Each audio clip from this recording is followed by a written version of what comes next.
How to photograph the partial solar eclipse happening on March 29th, 2025.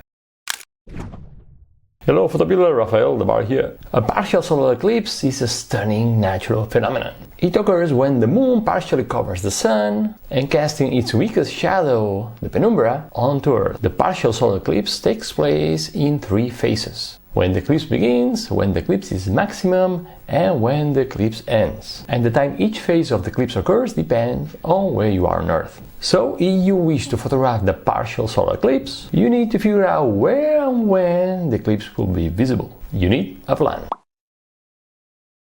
As you know, the partial solar eclipse will be visible only in certain places on Earth. So the first thing you need to do is to figure out where on Earth the eclipse will be visible, and where and at what time. With this information you can plan your eclipse shot, using PhotoPills of course, as I did in this plan here. Actually, if I zoom on the red pin, which is my shooting spot, you'll see that I had the red pin in Madrid, just right in front of the beautiful cathedral of La Almudena, and as you see, the sun goes over the beautiful subject, the cathedral, when the eclipse occurs. When the eclipse is maximum, around 11:40 a.m., which is a pretty cool plan, by the way. But this is my plan. If you wish to learn how to plan your partial solar eclipse shot, watch this video.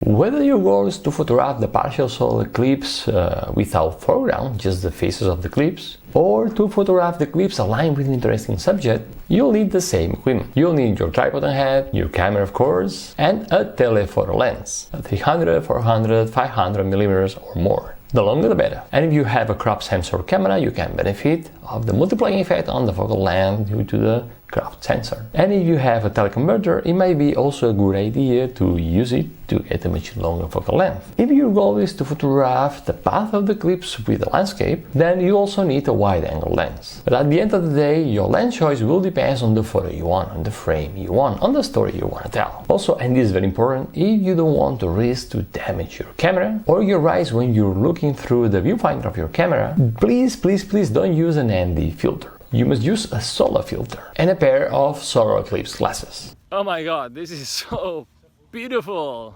And last but not least, use an external shutter release or an intervalometer. Because the less you touch the camera, the better. Avoid vibrations at all costs, because vibrations produce blurry images.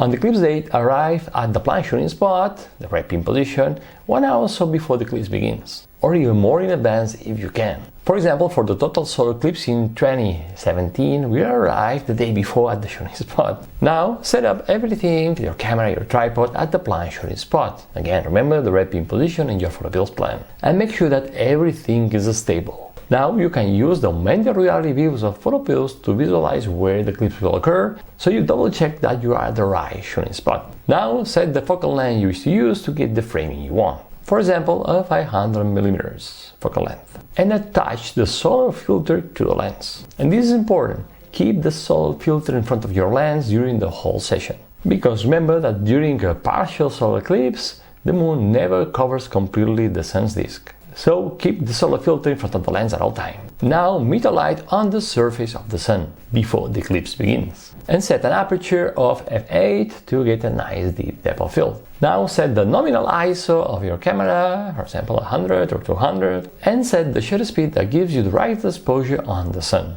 Usually a speed between 1/500 seconds or 1/1000 seconds will do the job, should work. And very important, bracket the exposure, to make sure that you're getting at least one of the shots correctly exposed. Usually a one-stop bracketing of 3 photos will do the work too. Now may focus on the edge of the sun. And if you're photographing the eclipse aligned with an interesting subject, may focus on your subject. Then take a test shot and check that the sun or both the sun and your subject are in focus. By the way, there is an easy way in PhotoPills to make sure that when you're focusing on your subject, the sun or the moon will be also acceptably sharp. And I explain how to do it in this video.